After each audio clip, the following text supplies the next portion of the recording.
MTG and me, this is Charles, and right now I'm watching live tweets coming out of PAX West 2018 from Gerry Thompson, otherwise known on Twitter as @J3RRYT.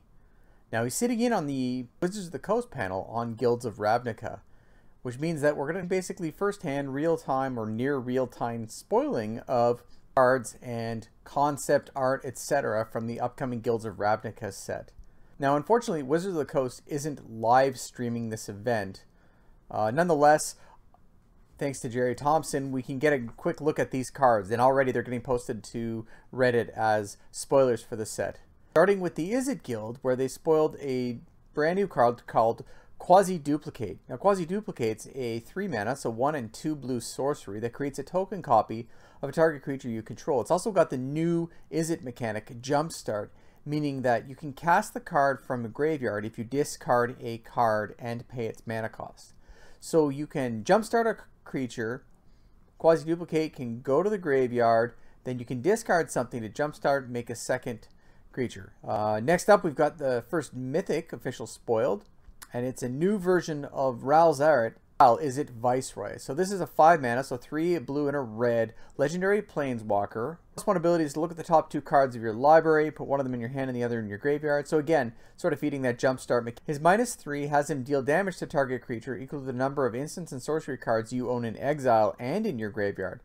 So interestingly, it's going to count for any of the cards you've jumpstarted, for example, that have also gone to exile. So that could make the effect a little bit stronger. And then his -8 is, of course, an emblem effect. It says whenever you cast an instant or sorcery spell, the emblem deals 4 damage to any target and you draw 2 cards. Now, unfortunately, we didn't get a card number for this, so it's not going to immediately feed into the number crunch, but I suspect somebody else from the Penny Arcade panel is going to make that information available, probably online in Reddit forum or whatever. So following that, the panel seemed to have moved on to going over Selesnya, and then spoiled 2 cards. First being Conclave Tribunal, which is a 4 mana, 3 and a white enchantment with Convoke. And when it enters the battlefield, you exit target non-land permanent and opponent controls until Conclave Tribunal leaves the battlefield. So these type of exile enchantment effects, they're fairly strong. I think it's constructed playable again because of the Convoke capability, meaning that if you're playing on curve already, you're going to be able to cast this for lower than its 4 total mana cost and still achieve some sort of effect on the board. The second card spoiled is a legendary creature elf cleric. It's a new version of Emeritandris, Emera, Soul of the Accord. This is a 2 mana, so green and a white legendary creature, as I mentioned. And whenever it becomes tapped, it's going to create a 1/1 white soldier creature token with lifelink. Its power and toughness is 2/2. So a pretty interesting card, could be potentially strong. Alright, so after that, the panel moved on to Dimir cards, and they spoiled at least 2. We start with a Thought Erasure, which is a blue-black sorcery, where the target opponent reveals their hand. You choose a non-land card from it, and that player discards that card. But in addition to that, you're going to surveil 1. So you can look at the top card of your library, and then put it into your graveyard if you decide you don't want it on the top of your library. And secondly, we've got Sinister Sabotage, which is a 3 mana, 1 and 2 blue instant that allows you to counter a target spell with surveil 1 stamped on top of it. So like a better cancel. So yeah, these are both pretty interesting, you know, both uncommon. So following that, we got a spoiler of Narcomoeba. So this is a 2 mana, 1 and a blue illusion creature with flying. And whenever it's put in the graveyard from your library, you may put it onto the battlefield. So interestingly, this really supports that discard theme. So the surveil theme, for example. So you can scry this, see this on top of your library, force it to the graveyard, and essentially you cast it for free. Pretty sweet. So the Golgari spoilers start with a spell called Necrotic Wound. This is a 1 mana, so just a black mana instant with the keyword ability Undergrowth, which says target creature gets -X until end of turn, where X is the number of creature cards in your graveyard.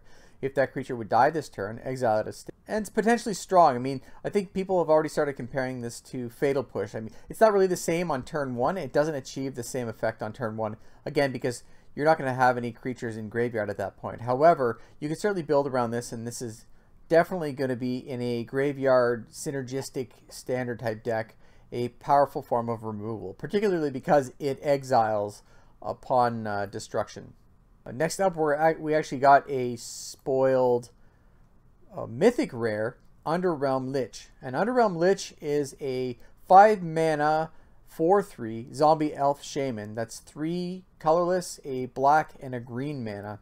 And his rules text says, if you draw a card, instead look at the top 3 cards of your library, then put 1 into your hands and the rest into your graveyard. You can also pay 4 life to give Underrealm Lich indestructible until end of turn and to tap it. Great, so like the first card that was spoiled for Boros Guild is Boros Challenger. So this is a 2 mana, 2/3 human soldier. It costs a red and a white to cast. It has the Mentor ability, which says whenever this creature attacks, you put a +1/+1 counter on target attacking creature with lesser power. It also has the ability to dump 4 mana, so 2 a red and a white into it to essentially give it +1/+1 until end of turn. So this is pretty interesting in of itself because you could have your Boros Challenger. He already comes out ahead of curve. He's a 2 mana, 2/3. Pump him up so he becomes a 3/4 so that he's actually mentoring a creature that has, say, power 2. Puts that +1/+1 counter on it. In fact, you can have late mana sinks to really just pump this thing up so that it is in fact mentoring other creatures. Next up is Legion Warboss. This is a 3 mana 2/2 goblin soldier, part of the Boros clan, who also has Mentor. Again, so whenever this creature attacks, you put a +1/+1 counter on target attacking creature with lesser power. It also has, at the beginning of combat on your turn, create a 1/1 red goblin creature token. That token gains haste until end of turn and attacks this combat if able. So Legion Warboss essentially auto-mentors the goblin token creatures that it's creating. So that's pretty neat, and I think it does open up some opportunities, again, with other goblins in Standard right now. We'll have to watch this to see if there's some sort of goblin deck that comes together as a result of this. So additionally, Wizards appears to have announced the reprint of the Shocklands. So we're seeing Temple Garden, Watery Grave, Sacred Foundry, Overgrown Tomb, and Steve Bents reprinted in Guilds of Ravnica. That's very exciting. A lot of people were speculating that this is the way that Wizards needed to go, that it would likely occur given that they'd previously reprinted in the last Ravnica block. And this will certainly help bolster sales of the product, again, because these are relatively sought after. And despite people saying that they're not that expensive, they're also not particularly cheap. A lot of these Shocklands are in like the $15 to $25 range at this point, so pretty interesting. Anyhow, that's a quick recap of some pretty interesting releases or spoilers that came up at the PAX West 2018 panel. Thanks to Gerry Thompson tweeting live, given that there was no live stream, and also to some other posters on Reddit to get this information out as soon as possible.